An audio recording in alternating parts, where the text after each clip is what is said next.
Hey, so I don't know about you, but I know when I was running my D2C brand, I probably wasted somewhere in the range of, I don't know, three to $500,000 on hiring agencies that promised the world and then delivered absolutely nothing. And a lot of it was on my end. And after I sold the company, I looked back and I tried to figure out what was wrong with the relationships and what could I change on my end to get a maybe not a guaranteed ROI, but a much higher percent chance of getting a positive ROI with any agency that I work with. And so I wanted to make a video walking you through what those things were. There's three main points. I'm gonna walk you through what they are and how you can use them to basically have a better relationship with every agency that you hire in your D2C business. So, just in case you don't know me yet, my name is Jeremy Reeves. I'm the founder of scaleadvisors.com. I'm the author of the number one best-selling book, The Scalable Profit Model. And I've done somewhere in the range of about $200 million, mostly in the D2C space, although I've worked in a bunch of other industries as well. And so let's walk through this. So the first problem is a laziness problem. All right. And it's not necessarily that the agency is lazy. Most of them are very, very hardworking, actually. The problem is in a misalignment. All right. So if you think about it, from your end, what do you want? You're hiring an agency to make more money. Well, what does the agency want? They're bringing you on what? To make more money, right? That's why we're all in business. And for them to make money, they have to be efficient and find that line between how much money you give them, right? And labor is their biggest expense. So they have to find that sweet spot of how do we keep this client doing the minimum possible work. That's basically what most agencies are looking at. They're trying to figure out how do we do the least work for the most money. All right. And on your side, you're looking at how do I get them to do the most work for the least amount of money, right? So it's this like weird tug of war, and it doesn't have to be that way. I'll get to incentives in a minute.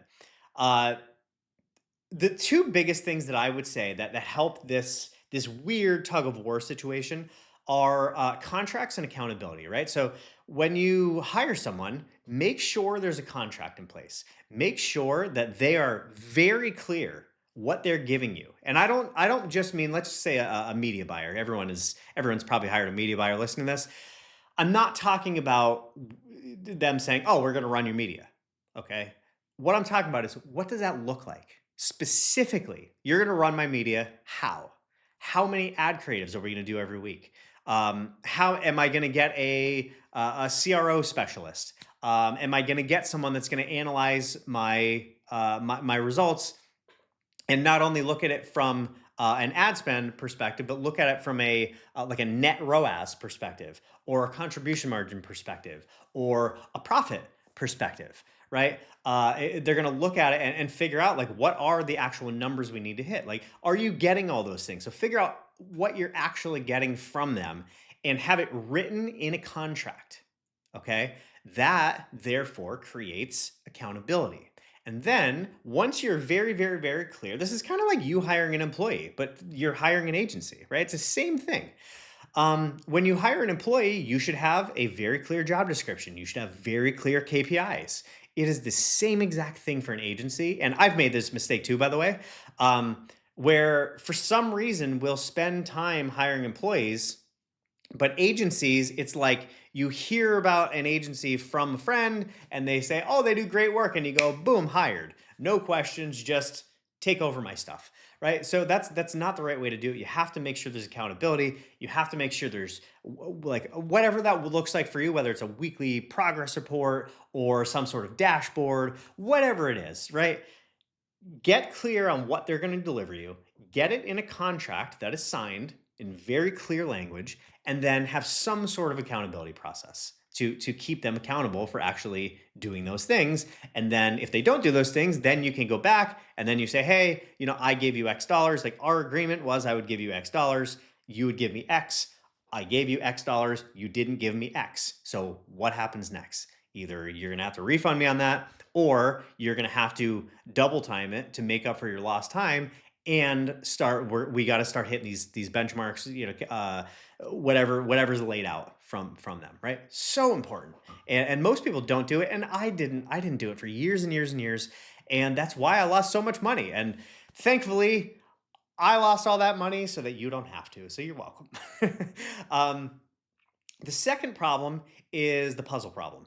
And that just simply means that most people you hire, whether it's an agency, whether it's an employee, whatever it is, they see through things through their specific lens. So if you hire a media buyer, they're going to see things through the ad lens, right? If you hire a CMO or a fractional CMO, they're going to be looking at the marketing side of things, like more of a broad marketing side of things. If you hire someone in operations, that they're going to be looking everything from an operational lens. If you hire a CFO or a fractional CFO, someone to look at your numbers and analyze your numbers, they're going to be looking at it from a numbers lens. The problem is there's no one connecting all the dots, right? And that's what I do. Like I almost see myself as kind of I kind of bridging the gap between CMO, CFO, and COO, right? It's like a CMFOOO or what, whatever, a KUFMU or something like that. I'm gonna have to come up with something funny with that. Or in other words, a chief profit officer, right? That would be an easier way of saying that. It's kind of looking at everything from a profit lens. And when you look at things from a profit lens, you need to be able to see the whole ecosystem because everything interacts with one another. Your financial decisions, they're going to make a difference on your overhead and on your contribution margin and things like that. Your marketing is going to have it's going to have an effect on your operations and your capital return velocity and all these different things. They all connect with one another. You need someone in your business that deeply understands how everything connects and can see things from a high level. That's why I provide so much value for my clients because when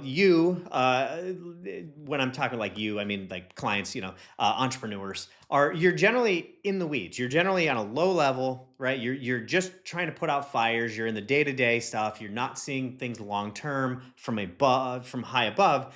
That's why it helps having, whether it's me, whether it's some other mentor, whatever, that's why it's so much easier for someone to look from a higher perspective and see things that you don't because they're looking at it from a different lens and they're generally looking at it from a more broad, universal lens so they can see how the different things interact with each other. That's why it's so important to have a mentor in your business, someone that can see things that you don't. All right. And I will repeat that I've spent hundreds of thousands of dollars on my own mentor, even though I literally teach this stuff, right? It's just, I think that a mentor is something that literally every single entrepreneur in the world should have. Think about any professional sport. You think about Michael Jordan. Did he need a coach? No, of course not. Was the coach better than him at basketball? Of course not. Why did he have a coach then? Because they can see things from an objective, higher level perspective than he can. And I mean, you see this in literally every single athlete in the world. So what are you? Are you not a world-class athlete at business? I mean, of course you are. So then why wouldn't you have a mentor? It makes no sense, but so many people don't, and it's crazy, right? So anyway, so that's the puzzle problem. That's the second thing is, and there's really not much of a fix that you can do for this one. It's just understanding that problem and making sure that there's somebody inside of your business that sees this stuff that you can't.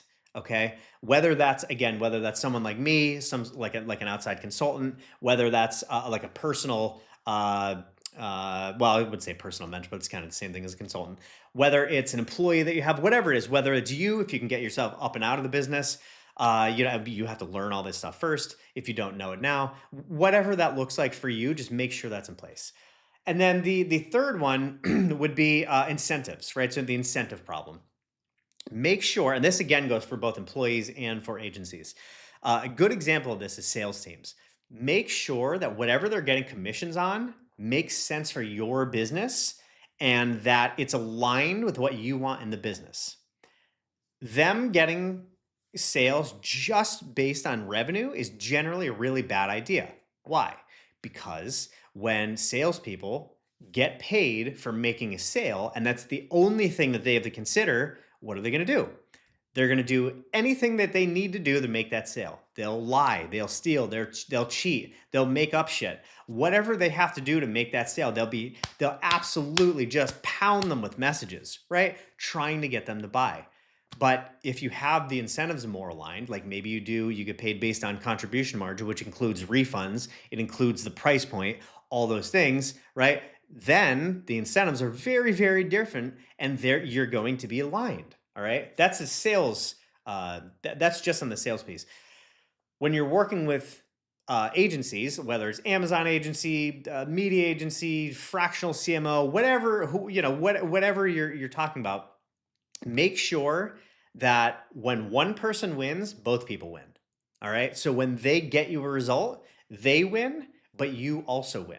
This is why I love doing like one of my services. I do some performance only services, typically like LTV ascension, right? Trying to get people to spend more over time, hidden profit centers, like adding them into your business, that sort of thing. And it's why I love doing it, because I only get paid when my clients get paid more. All right. And so they always get a bigger chunk than I do. I take the risk. I put in the time to make it, and I only get paid when the client gets a result. And I'm working on two different done for you clients right now, like literally today as I'm filming this. And I just sent out the initial offer structure for the one client that I'm working with. And I literally gave them that, like when I was talking to them doing the onboarding, I knew their contribution margins. So I actually did the math for them and said, hey, if we do this, if we do like this, the gift count, like this offer structure, your contribution margin is going to be X. Is that acceptable? And it should be, because they already told me the like the floor that I could discount stuff, and I'm actually not even remotely close to that floor, so it should be fine. But that's the type of alignment that you want, right? I do that with my clients because, number one, I'm kind of the profit guy, right? So I kind of have to do that, or I would be very, very incongruent with what I teach. Number two, I've just been through this so many times and I've lost so much money that now that I have my own agency and I'm helping clients who I used to be, I'm doing it in a completely different way, because I see just the disgustingness of the agency model out there now, and these things just aren't aligned. And I just made the decision that I'm not going to do that. All right, so that's it. Those are the three problems. If this helped you, reach out. I mentioned a couple different services that I have throughout this. If any of that sounds cool to you, reach out. Just shoot me an email. Go to scaleadvisors.com, fill out the form, and I'll get in touch with you, see if it makes sense to work together. I never do anything high pressure sales, so you don't have to worry about that. It's just a conversation to see if it makes sense or not. Sometimes it does, sometimes it doesn't. Sometimes I'll tell you that it doesn't make sense. I actually probably do that more often than clients telling me it doesn't make sense. So because I need a lot of the stuff I do is ROI guaranteed, so I need to make sure that I can get you an ROI. I need to be 100% confident in that. Anyway, if this helped, reach out to me. If you want to reach out to me, take it and run with it. If you want to do that, if you want to go a deeper dive in this, get the book. You can get that at scaleadvisors.com/book.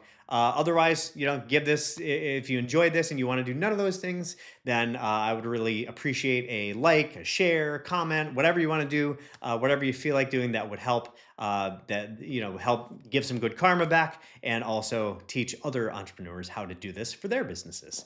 So with that said, my name is Jeremy Reeves. Hope you enjoyed this video, and I hope you have an absolutely fantastic rest of your day, week, month, and year, and life.